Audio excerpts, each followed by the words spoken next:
Hi, and welcome to this video, Introduction to Waveform 11.5. There are time codes in the description at the bottom of this video. So if you're not interested in everything, you can find different topics there and jump to the things that you'd like to watch. All right, let's go. This is Waveform 11.5. This is a huge midterm or intermediate upgrade to the Waveform digital audio workstation, and there are hundreds of small improvements. This is not a lot of major feature changes, but the ones that are here are significant for workflow and just kind of the overall look and feel of Waveform. So the very first thing is obvious. There is a new Welcome tab when you go into Waveform. Of course, you have the option to come to this page if you want. There's a way in settings to allow you to go to your last open edit if you'd prefer. Anyway, it shows the recent edits, a quick access into the built-in templates, audio settings, and a lot of other things. Quick access to the settings tab, news for Tracktion, and then the training videos. Before I go on into some of the other things, behind the scenes, there's also a new audio engine in Waveform that gives you much tighter plug-in delay compensation, along with integrating the whole rack environment into plug-in delay compensation. So it's really, really tight. You have the ability to turn that on or off, but probably going to want to leave that turned on. That is in the Advanced tab in Settings. There is also revisions coming along for the manual, the PDF, which you can find from the Help menu. I'm working on that, and there will be additional changes to that coming as well.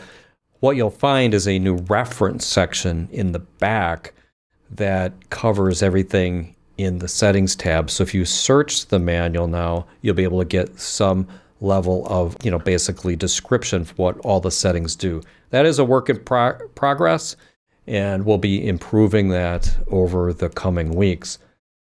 In addition, there's hundreds of bug fixes. There's been a lot, and there's been a tremendous amount of beta testing with this release, and so there's lots of bug fixes. One of the new things here is a move toward context menus. There is less need than ever to run with the lower part of the controls panel open like this. So more and more you can do things in context with right clicks. So a context menu means that you can right click on things. For example, the timeline, if I do a right click, then you'll see, essentially this is a context menu.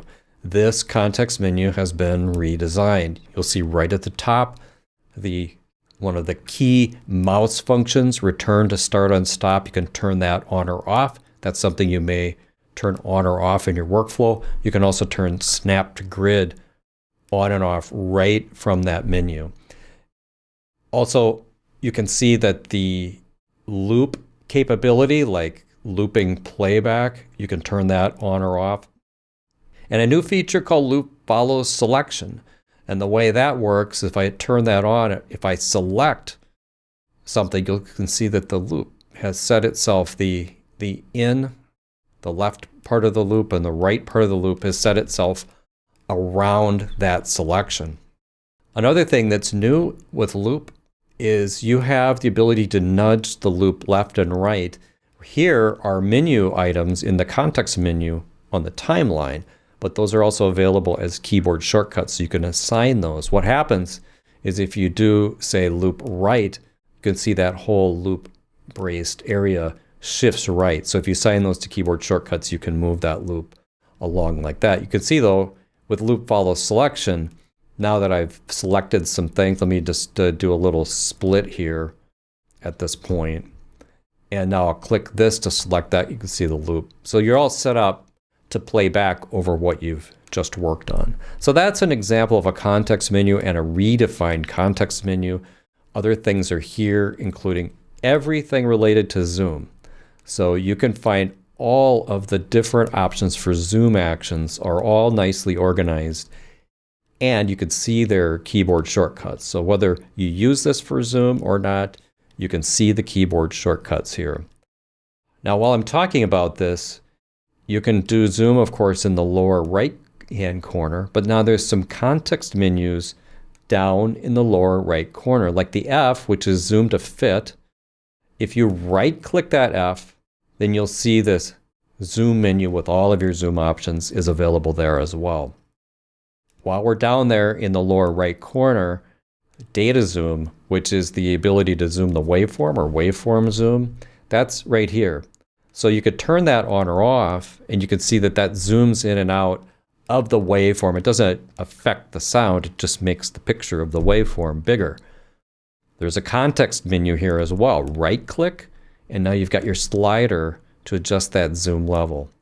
So just very convenient, little tweaks to make your life a little bit easier. So I'm adjusting the slider, and then I can turn this on or off right here. I'm going to go back up to the top to the tabs now and take a look at some new context menus on the tabs. Now before, you have this little plus where you have some ability to add a new project or access these things. But on the individual tabs, you have a context menu. If you right-click here, you can close this edit. Sometimes if you have a lot of edits open and they're kind of crammed in over here, if you've got a small laptop screen, you don't have access to this little X. Well, you could right-click on these tabs to close the edit. You can also create a project.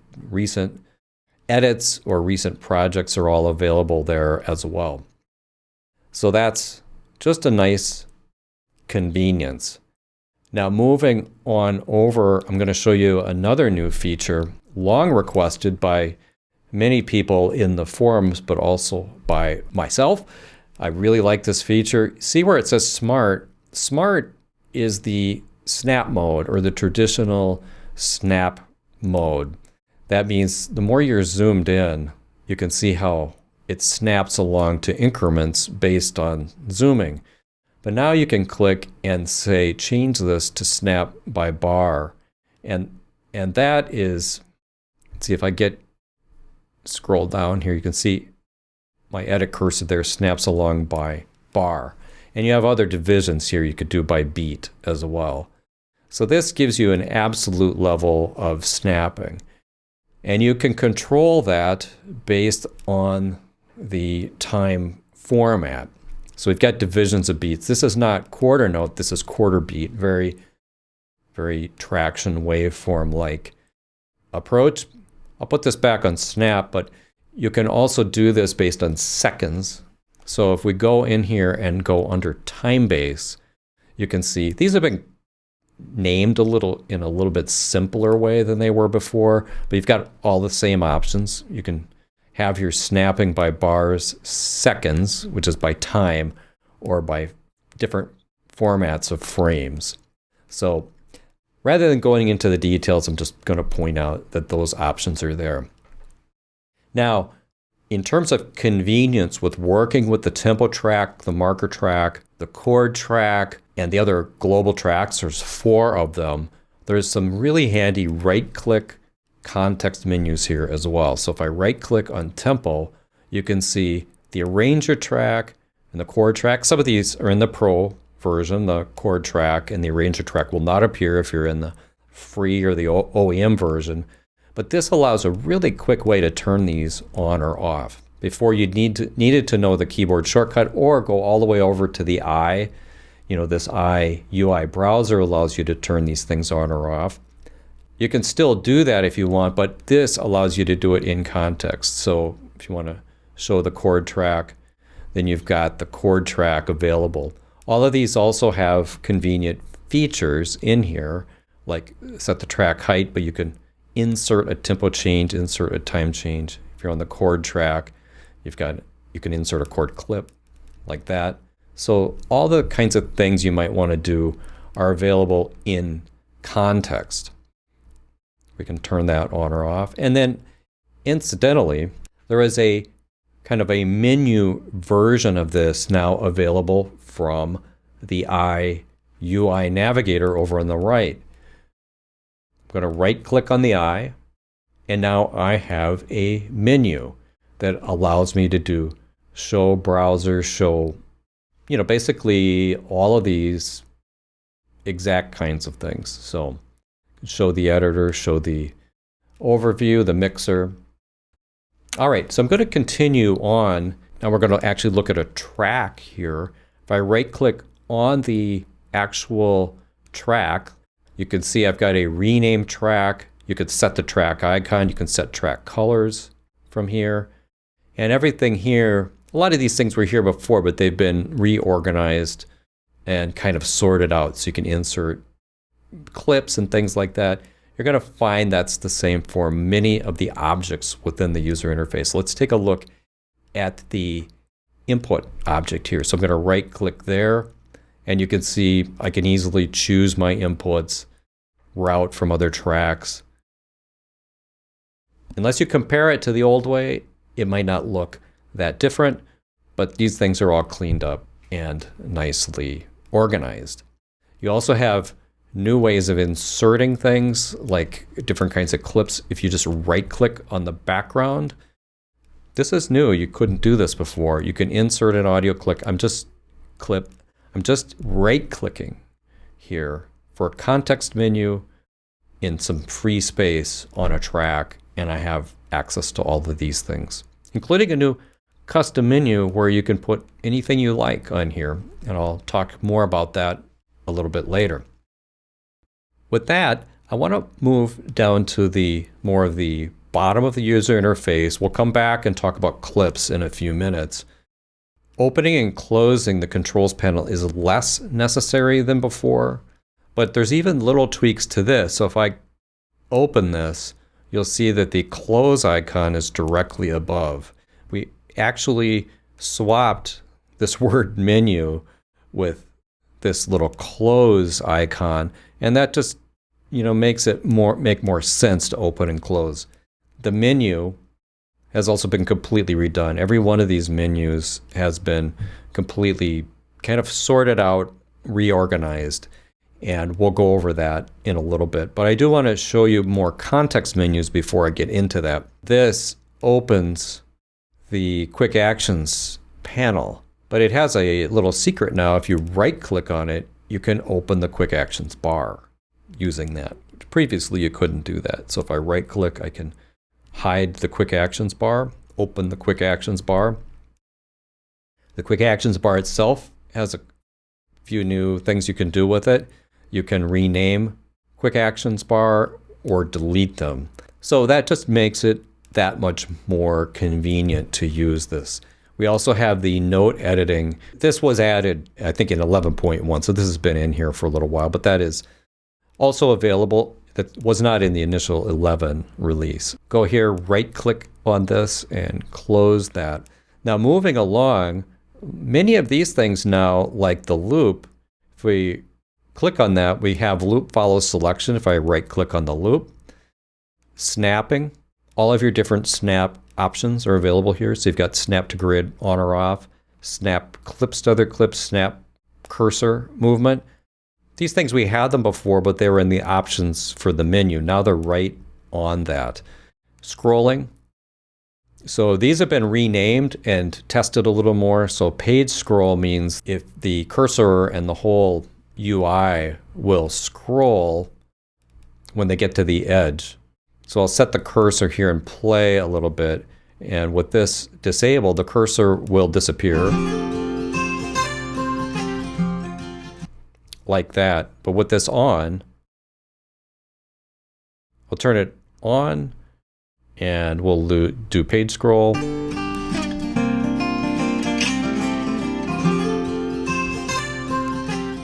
The whole set of tracks, page is over.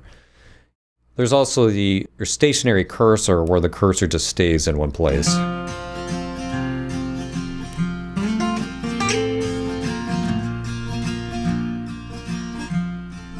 Those things existed before. They're just renamed a little bit more accessible than before. Another thing that's been really enhanced is the click. So the click here has a new menu where everything is just sort of cleaned up so it's more obvious. So you've got click during playback. If you turn that off, it will not click during playback. If you have enable click, it'll click during recording, and emphasize downbeats. Count-ins, a lot of these things are the same thing we had before, just cleaned up a little bit. So you want to take a look at that. And while I'm thinking of it, there is another little enhancement. This is not like a big major thing, but you'll find another new feature here is I can add a track by clicking this plus right here, and I can add a track or add several tracks here.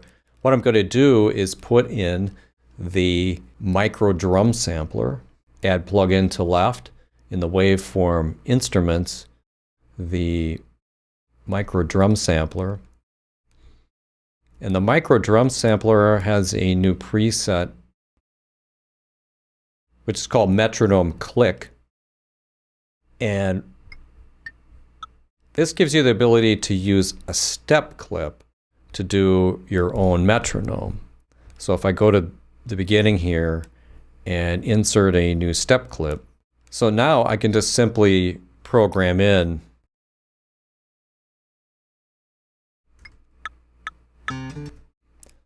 that. Just gives you a very simple way if you want to create a metronome on a track. So now I'm back to talking about context menus. If you do have the controls panel open, that you'll find the same thing. So if you go to the snap button over here in the master section, you'll find that same menu there. The click options are available by right-clicking on that. And if you right-click on Autoscroll, you'll find the scroll options with the page, the stationary cursor, and that sort of thing.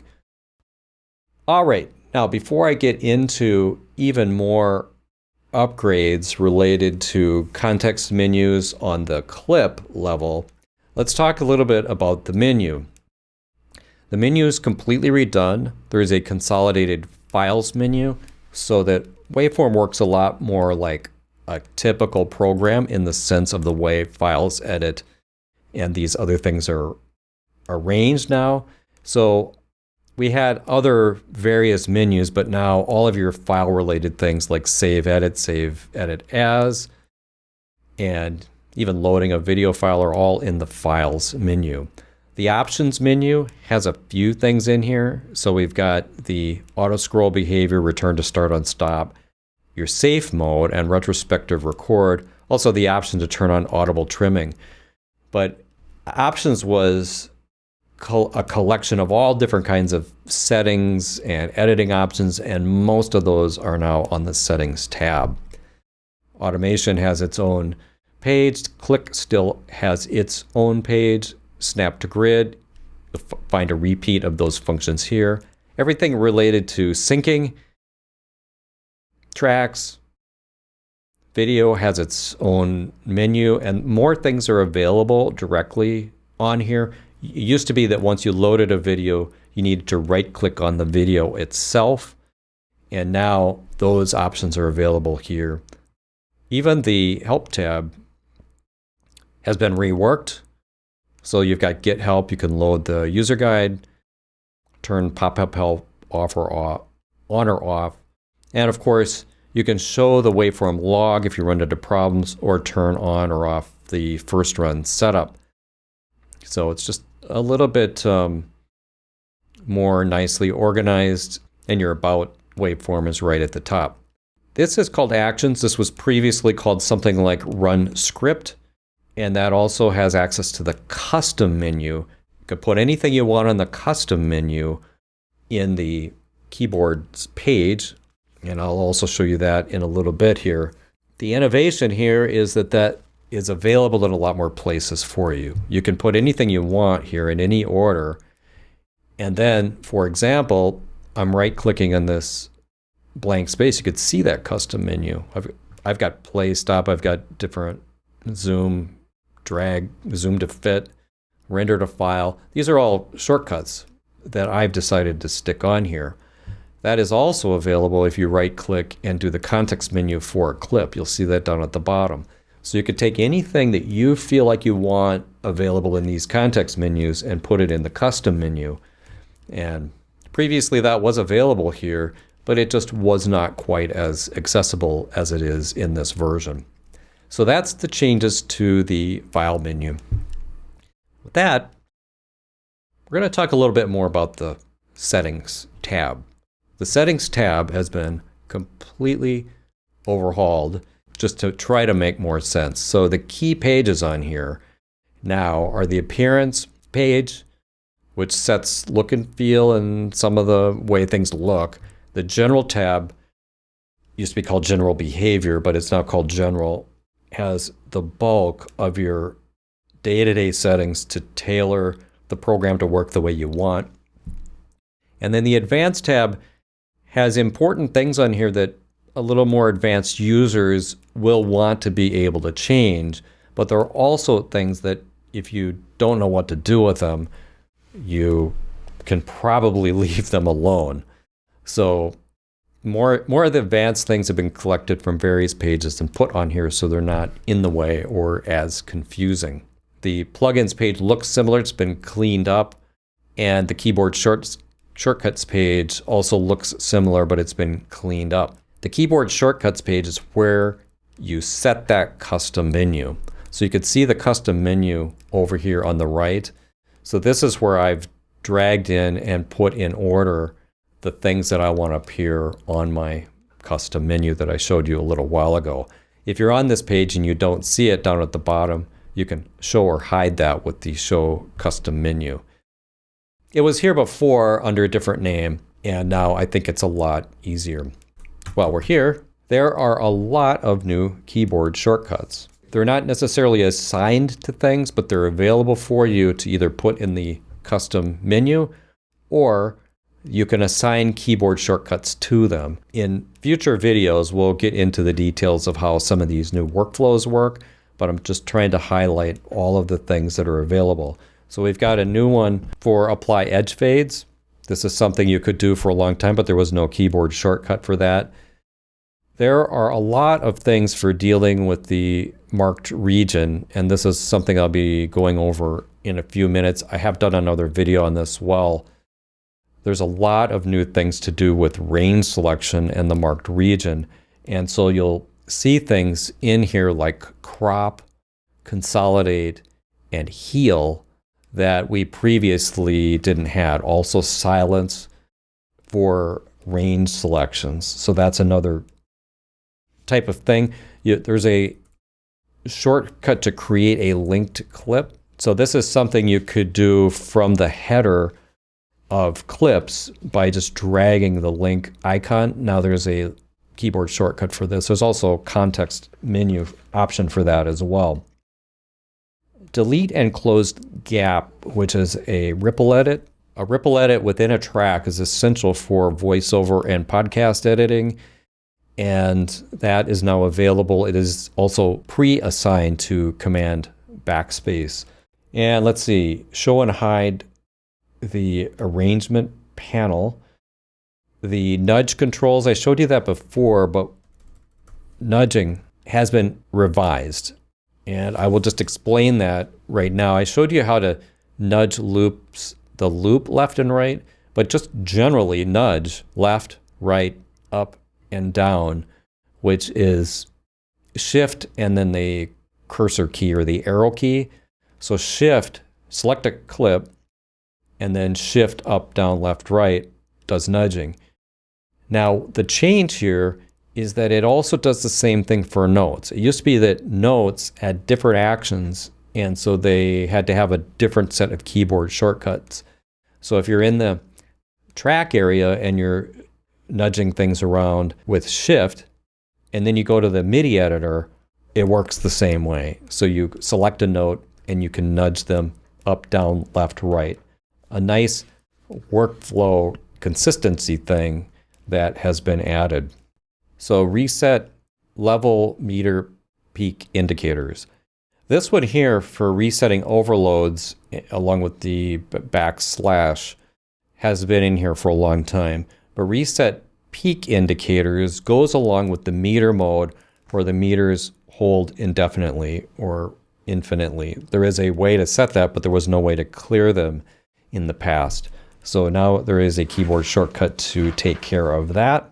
This is new. Select all notes and fit to view is just something very convenient when working in the MIDI editor.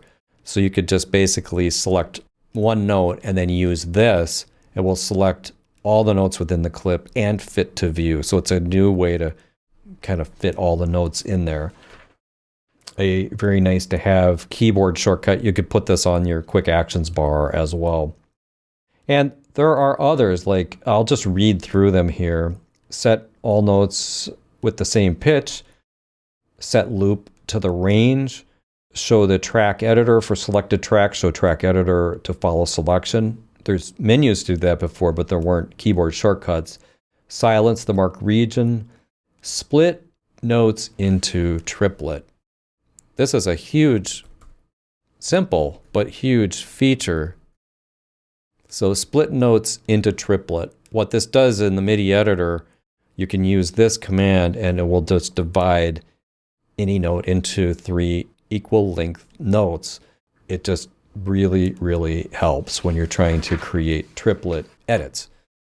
So you've got that, you can assign that. That's also on a right-click context menu for notes. You'll also find that in there as well. So this toggles full screen window mode. I'm in the full screen window mode right now. So this allows you to get in and out of that mode with a keyboard shortcut. So back to the general tab, and one of probably the most significant changes, there is a separate video on this already, is the mouse options here on the general tab. So you've got, it's not in this version, but this one, clicking in the back, up in editing, it says clicking the background locates to cursor. In the actual release version of this option will be down here in the mouse section. So clicking the background locates the cursor is a default behavior now. So if you click in the background, if you click like within the body part of a clip, it also locates the cursor. Typically, clicking the timeline locates the cursor. So it becomes quite a bit easier to locate the cursor. However, in these newer modes, you don't drag the cursor. And so there's a variety of options. It's easier to place the cursor, but the modes have changed a little bit. So you have this option, drag to scroll the view or drag to locate cursor. This has to do with how it works on the timeline. So if I drag along here, you can see I'm actually dragging, this is dragging the view. If I change that, then I'd be dragging the cursor. Even in this mode, I can drag the cursor if I go right to the top of it. But in that other mode, it will always locate the cursor. The default is the one that I've got set right here, the scroll view. So dragging, tracks area drag to select clips. This is a huge new feature. So you've got 3 modes. This is the legacy mode, drag to move playhead. And then drag to select clips, which is the default, which allows you to essentially drag a marquee selection to select clips, making it work just like the MIDI editor, or pretty much any kind of graphics program that you can imagine. Usually you can drag a box like this around, and as you touch clips like this, it will select them. Previously you could do this, but you'd have to hold down Alt or Option to do that. And that does still also work, especially if you're in the other mode. So holding Alt if you're on a PC keyboard or Option if you're on a Mac also gives you this kind of marquee selection. But now it does this by default when you start to drag.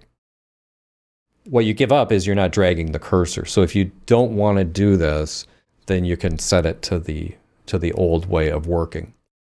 Now the other thing you can do is set this to draw the marked region. If I'm in this mode, where I haven't changed it yet, if I'm in this mode and you want to do a range selection, then you hold on Shift and Option and you get the I-beam cursor and you can draw in a range selection.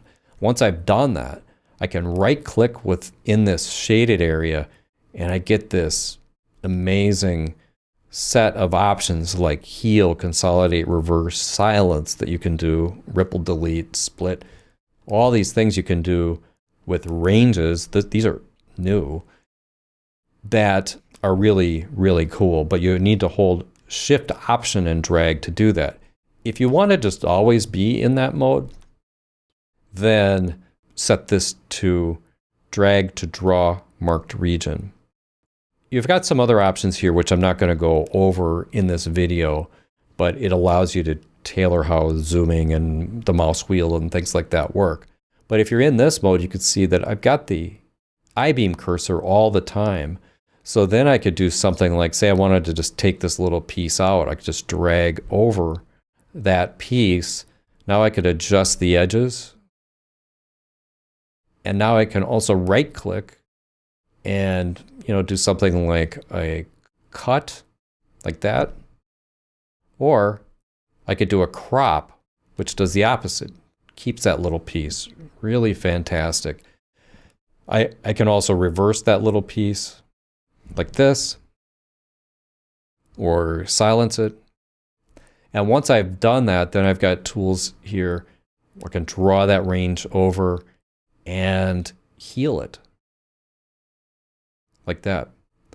So it makes Waveform just way more convenient for editing podcasts or any sort of, voiceover kind of thing. It's just generally more fun in any kind of editing where you're doing a lot of cut and paste type of operations. Most of these things will also work with MIDI clips, even though I'm showing it with audio clips there. So this context menu set here, really powerful new features. So step clips also have new context menus. If we click on the header and right click, then we can do things like add a row, clear variations, or convert a step clip to a MIDI clip right in here. There's also ripple, delete, duplicate, and all of these other kinds of things. Another big change, which is really helpful for free users, is the Actions menu over here is available in the free version of Waveform. So previously in the free version of Waveform, you'd have to always leave the controls panel open to access all the various actions for different kinds of clips and objects down at the bottom. Now you've got the Actions menu. It also simplifies the training and tutorials. So when I do tutorials, I can do them the same way for either version. Step clips also have all these things where you could change the color of the step clip, and there's a context menu there. The context menus at the bottom of step clips have also been redone. So if you add a pattern section at the end, I will get into this in other videos explaining that as well. You do have context menus even for the individual rows on here. Some cleanup in the way the language is used around step clips. So if I right click on this, called rows at this point, previously they were called channels. Each row could be assigned to a channel and the language got a little bit complicated. So now we could do something like randomize row or clear a row, delete a row, insert a row. It's a little bit easier to understand right off the bat. There are also changes to step clip. If you want to apply groove to a step clip, we now have apply common groove. So you click on the header, and in the actions, you've got apply common groove and apply common groove amount. And for implementing swing, there's basic 8th swing, basic 16th swing right at the top of these menus. So if you want to do 8th note swing or 16th note swing, you just pick one of these and then dial up the amount of swing that you want, and it will work the way you expect. Quite a few other tweaks to step clips, which will require a discussion in a separate video. This is another convenience feature.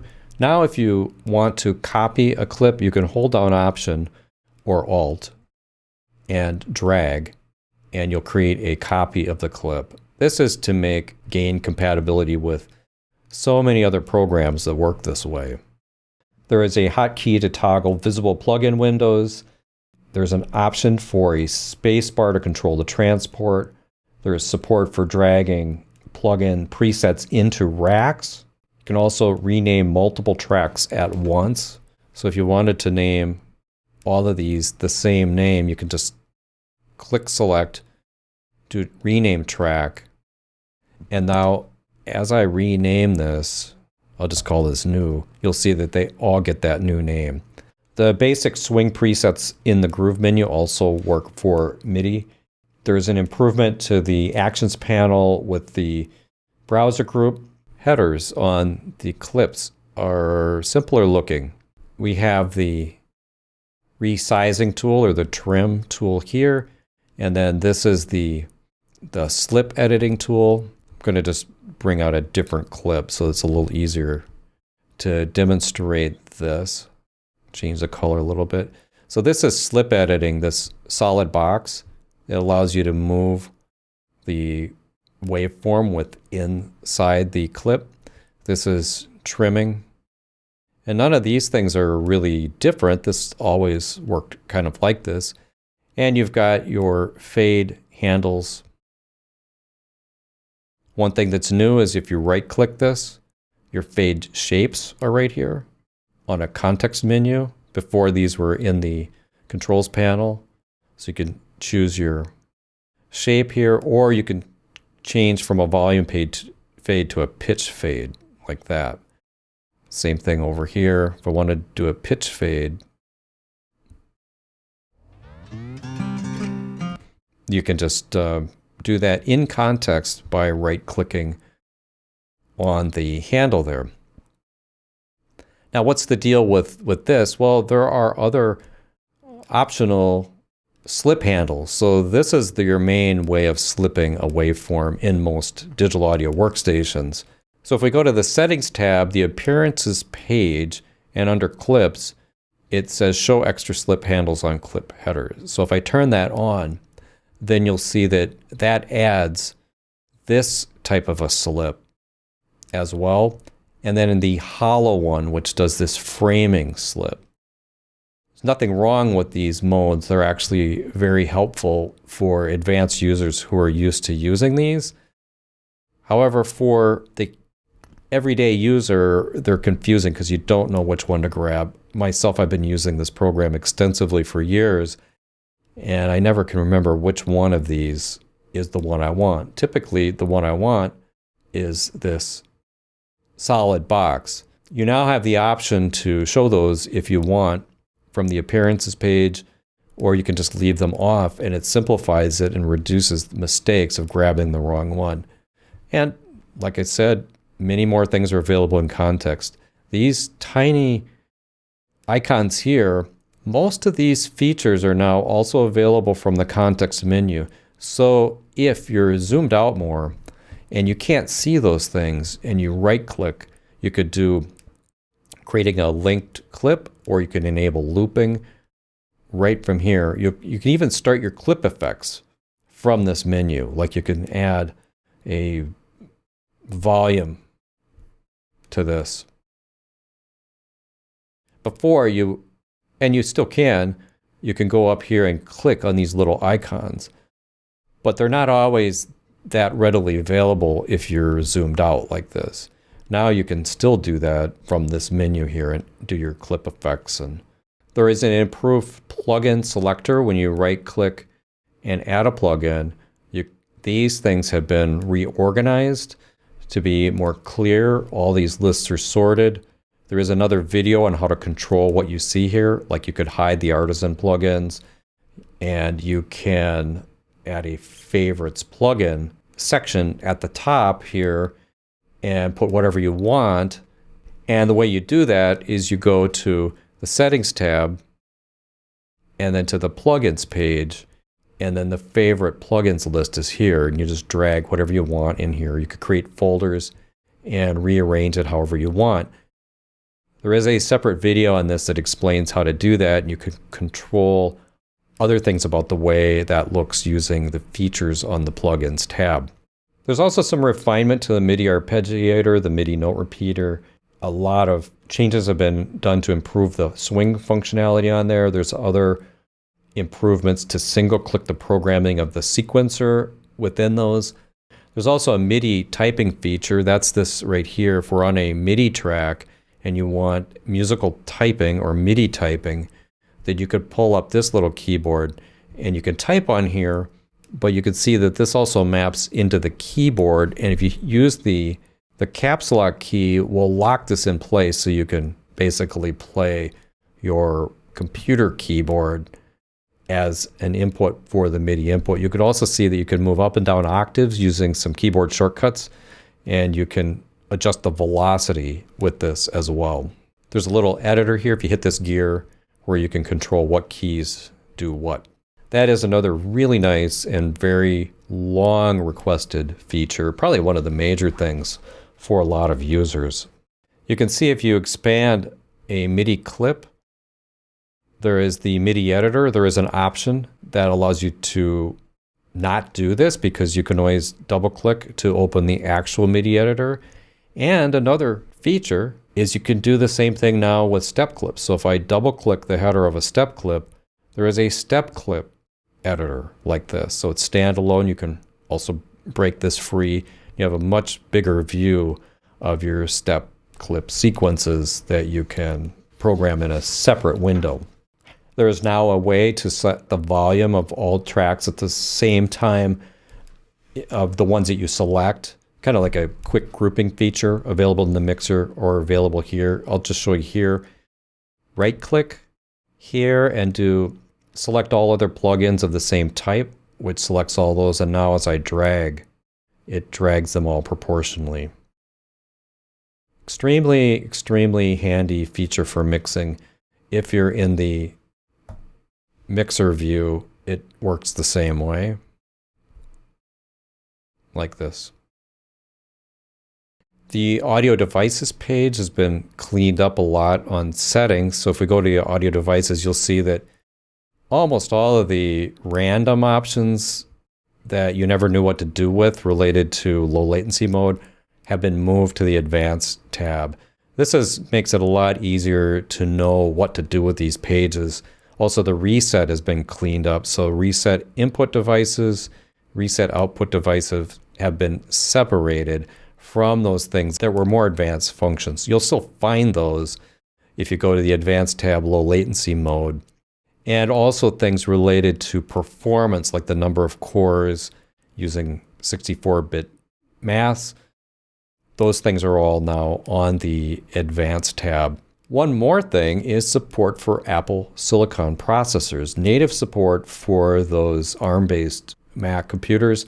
I have been also testing this on a new MacBook Air, and it runs faster than on this computer, which is a modern 16-inch MacBook Pro. I swear the performance is incredible with the M1 processors. So that support is built in, and support for more of the aspects of the Tracktion product line are coming as I understand it. And one other thing just to point out is that the idea of delete time, the terminology has been more standardized. So if we do something like delete time, that means I'm going to be taking out things across all tracks, essentially just chopping a whole section out of the timeline. So if you use one of these delete time options, you'll see that it just basically marked a section and it cuts it through all the tracks. Those are available from that range select context menu, and I believe there are also some of those are available from the timeline. We've got delete time here and a variety of options for delete time on the marked region. So I know that was a very long video. If you stuck with this through to the end, you'll see that there's a huge range of small features that have been added or changed in this 11.5 version of Waveform. My intention is to break down many of these things, and I'm sure you'll see videos from other YouTubers coming out. And I do thank you for watching and for the support over the years on this channel, and hope that you will subscribe to the channel and stay tuned for more content on Waveform and other audio topics. Thanks for watching. We'll see you again very soon.